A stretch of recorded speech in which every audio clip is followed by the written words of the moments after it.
Day 2. Animal Kingdom. Discovery Island. They have the name on it. The Tree of Life. Wait, but look how far away it is.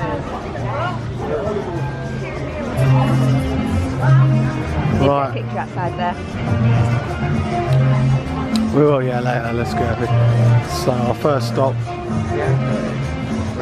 Dino Land USA.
In a moment, you'll be going live to our control center for a comprehensive safety briefing, and then it's on to the tour that will convince you forever that the future is truly in the past.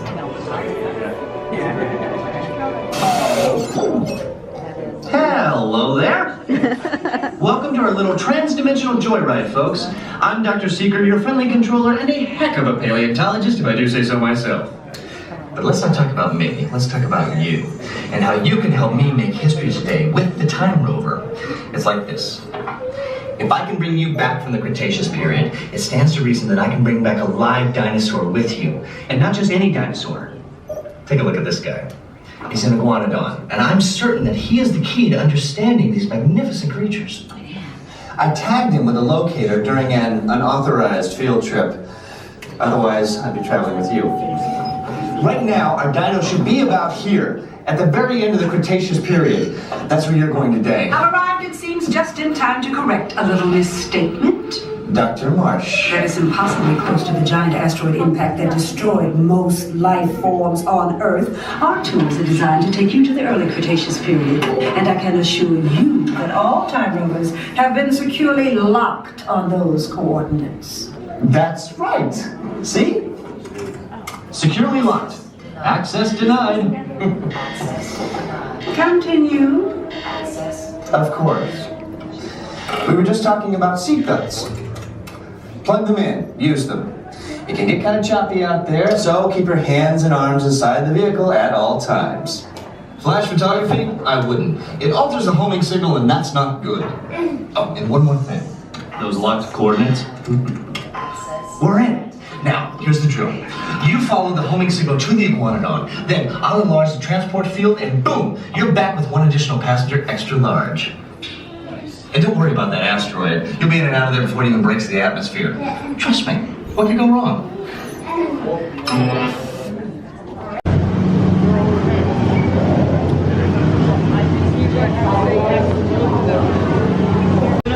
We've got to get in, grab the iguanodon, and get out in the halfway in.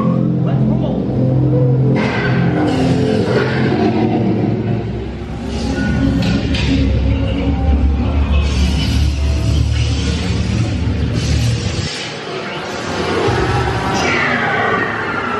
Okay, now let's go get that dino. Computer, what are you tracking?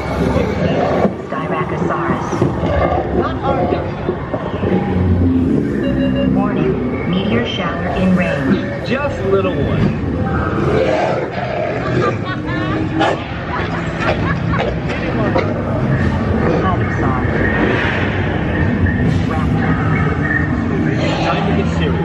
Only signal now.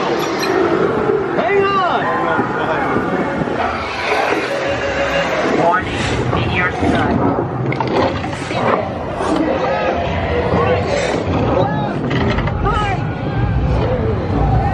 That's close. Computer, no. Forest. That's it. Abort mission. Abort! Abort! Big one is on. Get them out now!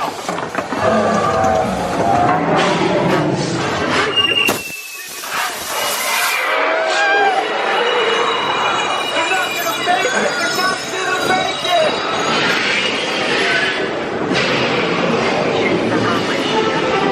You made it! I knew you would, and guess who made it back with you?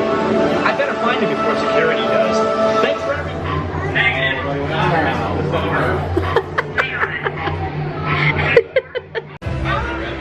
You've just been on dinosaur? Now, No. she keeps copying me every time. Hit copy each other's sandwiches. Sandwiches. And now we're going on. Triceratops. No, Primeval World. Oh dear. Amateurs.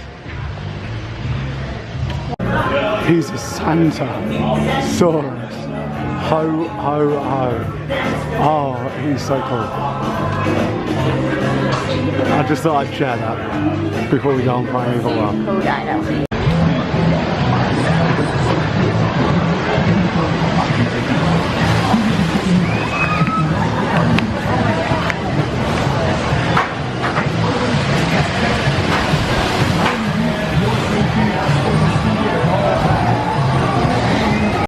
Come on, back.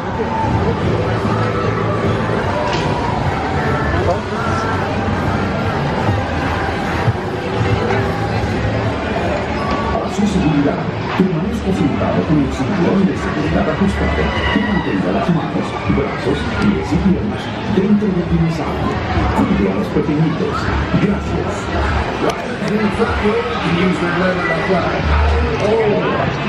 Riders in the back row can use their legs to tip forward or backward.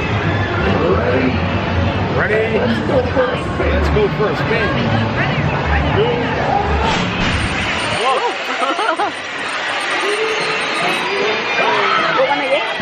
I'll go down here.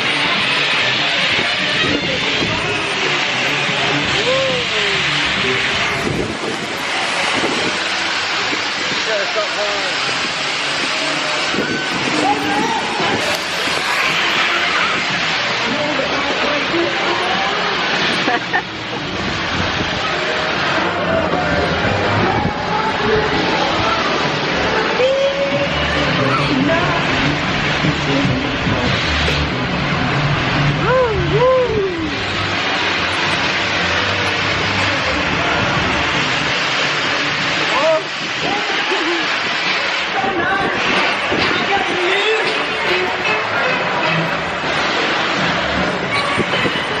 This has got to be one of the best sights.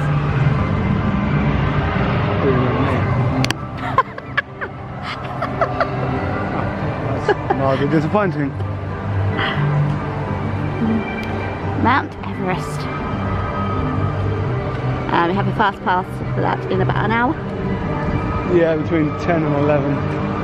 But first we're going to do Kilimanjaro safaris. And we'll be back for the Yeti. We'll be back for the Yeti. My head can't. Simba.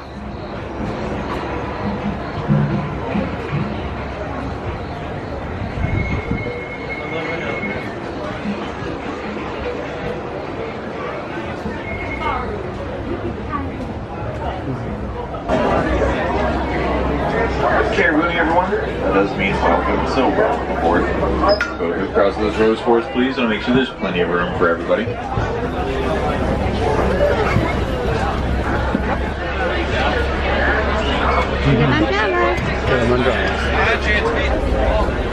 Sante, sound working.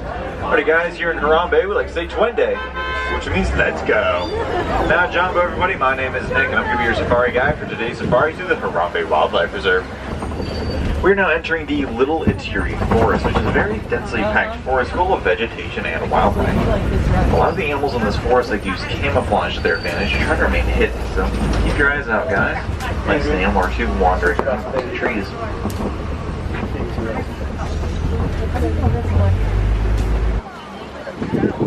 I'm not seeing too much else in this part of the forest, so we're just going to continue forward, see if we can spot anything just around the river bend.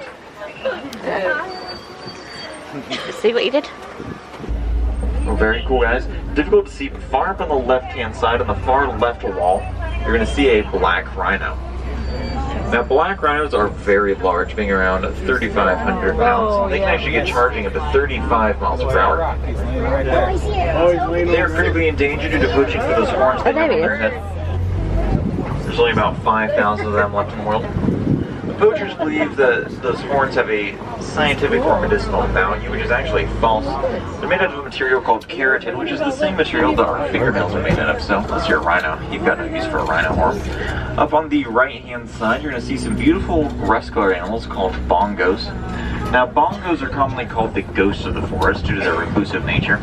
Both males and females of that species have horns on their head, with the males being significantly larger, usually around 36 inches long. I'm not seeing anything else here in the forest, so we're going to go and move over into the Sapi River, which is where we tend to see some more aquatic wildlife. Now, before I picked you guys up, the warden gave me a tip to look for shadows in the water, indicating there could be something out here. So keep your eyes open, everybody. You never know. Those trees actually are like giant gourds. They can hold thousands of gallons of water inside of them. And during the warmer times of the year, it's common to see animals walk up those trees and bite at them and try to get water out, giving it the nickname the Tree of Life.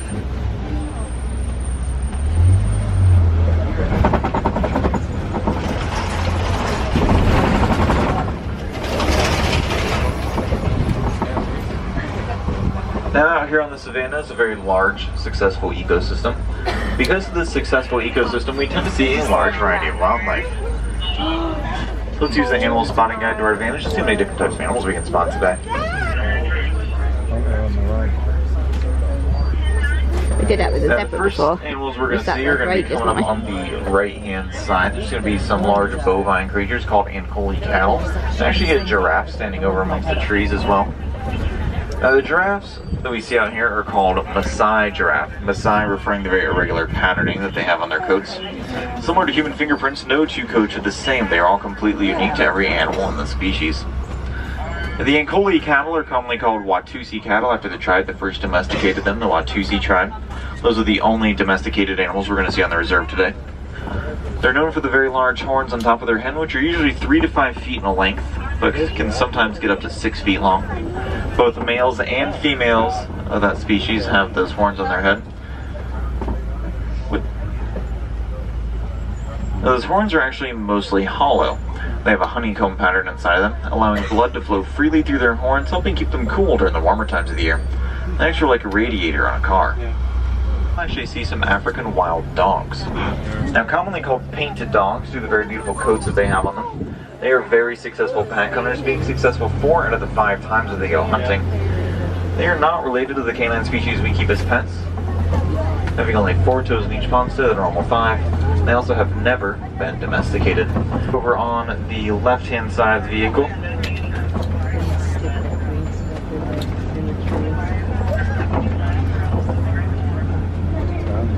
you're going to notice that a lot of the trees out here are trimmed almost the exact same length on the bottom side. It's usually a pretty good indicator of how tall the tallest giraffe is.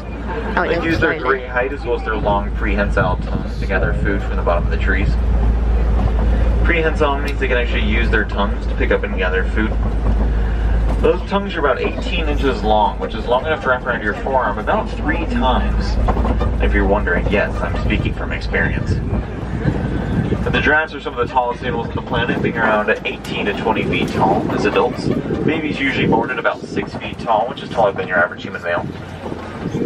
Now, despite this large size, adult giraffes are actually capable of sprinting up to 35 miles per hour and comfortably jogging at about 20 miles per hour. They have much larger ears than their Asian elephant cousins. Also, both males and females of that species have tusks. Also, much darker coloration, being also dark gray, whereas Asian elephants are a lighter brown. Over on the left-hand side, you will see some mandrills wandering around amongst the trees. Mandrills are one of the larger species of monkeys in Africa. The adult males are around 100 pounds. Females are much smaller, being about 20 to 30 pounds. They're known for their very distinctive blue and red facial colorations, with the leader of the troop having the brightest. Over there. They don't really like the trucks bothering the elephants that much. So we're going to have to make a slight detour and head up around the corner where there should be an old bridge that we can use, but I don't know, it's been a long time since I've been up this way. We're going to have to see. Alright, looks like the bridge is still here, but it looks really rickety, just being held together with some cables. I don't know, guys, what do you think? Should we cross it? Yeah. Yeah? Alright, we're going to go poly-poly then, which means slowly.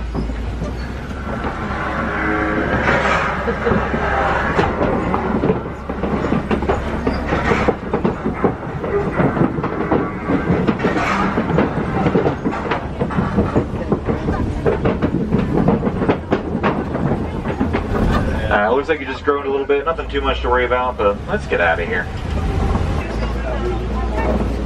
The elephants do not have any natural predators, but they do face two very large threats in the same species. Does anybody know what that species is? Yes, it is us, humans.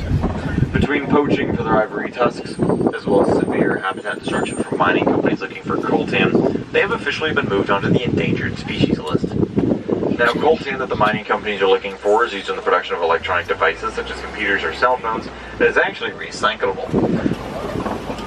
Now, recycling just about anything is a great way to help with conservation efforts. Most items are recyclable, or sometimes they can't be handled by your local recycling company. Good examples are plastic bags and styrofoam, both of which are perfectly recyclable, but they have to be taken back to where they are made in order to be recycled properly.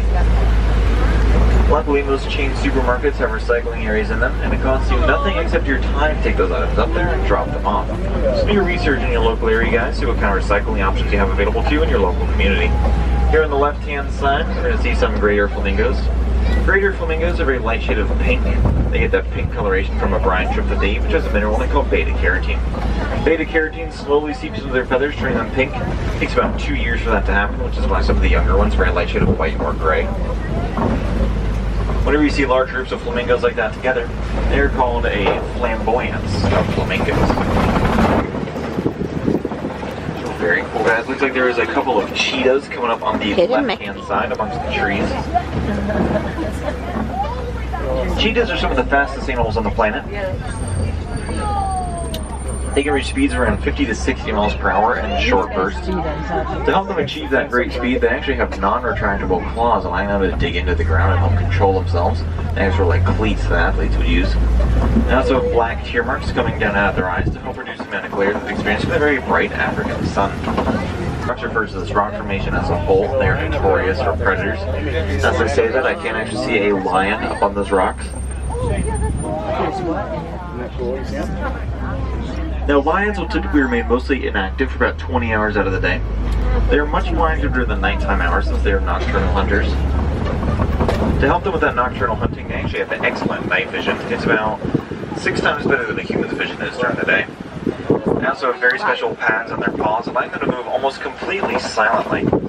It is actually the female lions that will do most of the hunting in their group. The male lions typically stay back and take care of the cubs, being more stay-at-home pads than anything else. We should be able to get one more pretty good view of the lion coming up just ahead.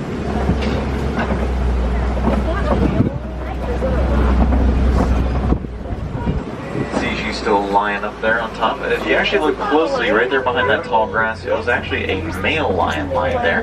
He's very difficult to see that. You can just see his body just sticking up above the rocks a little bit. Alright, we're gonna... I think I might have seen something up here. Let's see if we find anything. Looks like there will be some warthogs here on the left-hand side. Warthogs are actually a large burrowing creature. They use their razor-sharp tusks to burrow into the ground. If they ever feel threatened, they'll actually back into those burrows and display their tusks. If you ever see one doing that, you want to stay away from it, though. They've been known to fend off adult male lions.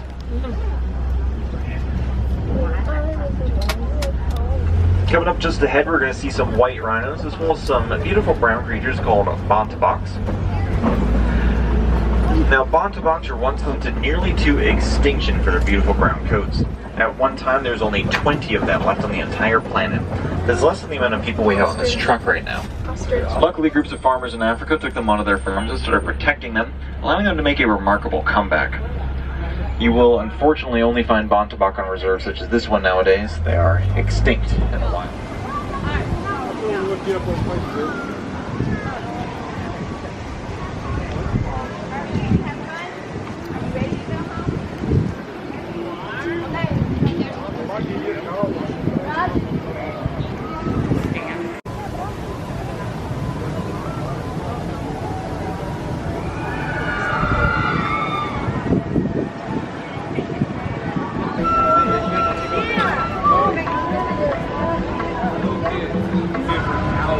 It's like a 20-minute wait for a single ride.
Someone has food. Chicken honey Honey, and rice. Chicken honey. Carrots. Honey, where's my chicken? And an absolute massive Look at that. ton of rice. It's like bigger than you. Bigger than your head. It's unusual. I've got the burger, which looks cool as well. Standard Coke.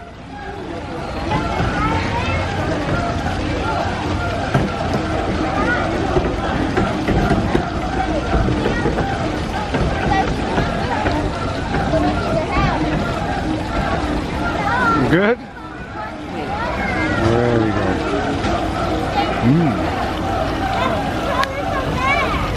There's a nice waterfall here as well. It's very majestic. Yeah, so we're going to eat because I'm hungry. And it's only 11:15, so although we have been up for hours. Massive drink. So funny.